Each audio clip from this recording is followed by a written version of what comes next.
অকারণে এবং অযৌক্তিক কারণে অন্যায়ভাবে আমাদেরকে ফ্যাসিবাদ সরকার আমলে এই পুলিশ কর্মকর্তারা, ডিআইজি রা আমাদেরকে এই চাকরিচ্যুত করে।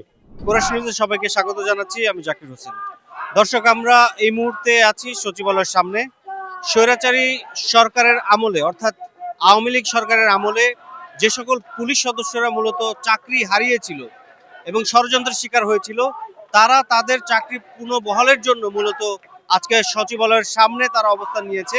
এবং স্বৈরাচারী সরকারের যে দোসররা পুলিশে এখনো পর্যন্ত কর্মরত আছে, মূলত তাদেরকে অপসারণ করার জন্য একটি দাবি তারা মূলত এখানে করছে বলে এখানে তারা আজকে অবস্থান নিয়েছে। দর্শক, তাহলে জেনে নেই আসলে তাদের দাবি কি, মূলত এই বিষয়গুলো আমরা আজকে জেনে নিই। আমি 89 সালে চাকরিতে যোগদান করি। 96 সালে জাতীয় নির্বাচনে আমি সেন্টারের মধ্যে আমার দায়িত্ব ছিল, ওই সেন্টারে আমি এক যুবলীগের ছেলের গায়ে হাত দিছি। এটি হলো আমার জীবনের অন্যায়, এছাড়া আমার কোনো অন্যায় আমি দেখি নাই। তখন আমার অ্যাবসেন্টের ঘুরে রাখা 97 সালে আমার চাকরি থেকে বড় বহিষ্কার করে।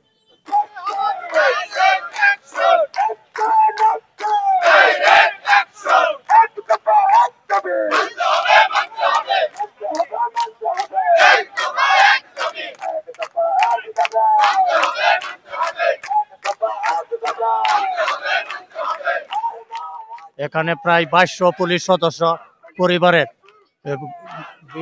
অকারণে এবং অযৌক্তিক কারণে অন্যায়ভাবে আমাদেরকে ফ্যাসিবাদ সরকার আমলে এই পুলিশ কর্মকর্তারা, ডিআইজি রা আমাদেরকে এই চাকরিচ্যুত করে।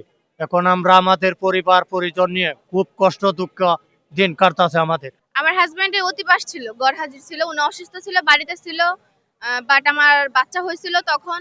মানে এই দুইবারে কয়েকটা দিন অতিপাস ছিল, অতিপাস থাকার কারণে আমার হাজবেন্ডের চাকরিটা নিয়ে নিছে।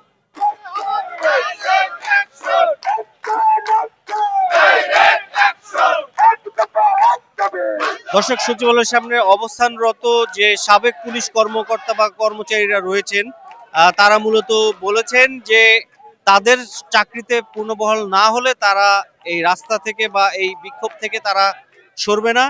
এবং স্বরাষ্ট্র মন্ত্রণালয় মূলত তাদেরকে কিছু দাবি দেওয়া পেশ করেছে। এখনো পর্যন্ত স্বরাষ্ট্র মন্ত্রণালয় থেকে আসলে তাদের যে দাবি দেওয়ার বিষয়ে কোনো সমাধান আসেনি। Zakir Hossain, Kurash news, Dhaka.